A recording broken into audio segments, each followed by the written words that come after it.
Hai guys, apa khabar semua? Okay, hari ni kita nak tengok video Alisa Aisyah dan abangnya Yusuf Iskandar.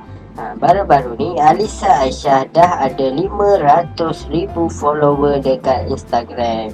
500,000, banyak tu. Alisa baru berumur 3 bulan dah ada 500,000 follower.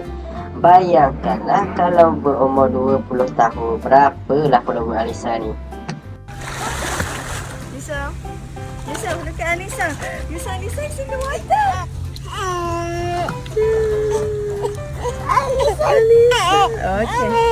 Kalau sejuk first time Alisa pertama kali berenang. Alisa macam tak selesa je tu. Maklumlah air sejuk tu.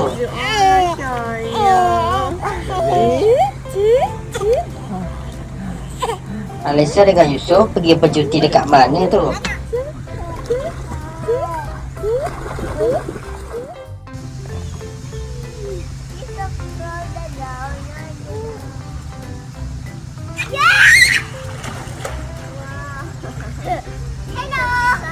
Hai.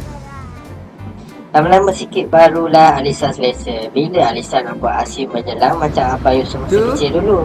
3.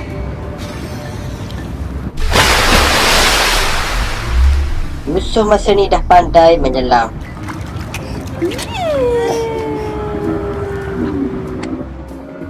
Nampaknya Alisa kena training dululah baru boleh menyelam macam Abang Yusuf ni.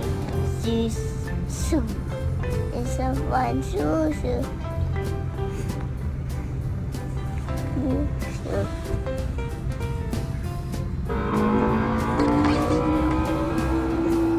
Yusuf bangun pagi je terus sayang adik dia. Alisa kesejukan lagi tu mandi kolam semalam.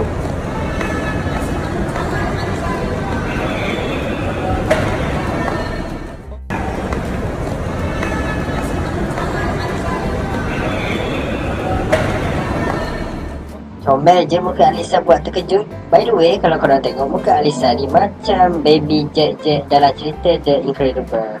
Sama kan? Korang yang tengok The Incredible pasti kenal dengan baby Jack ni. Okay guys, jangan lupa untuk like video ni dan subscribe.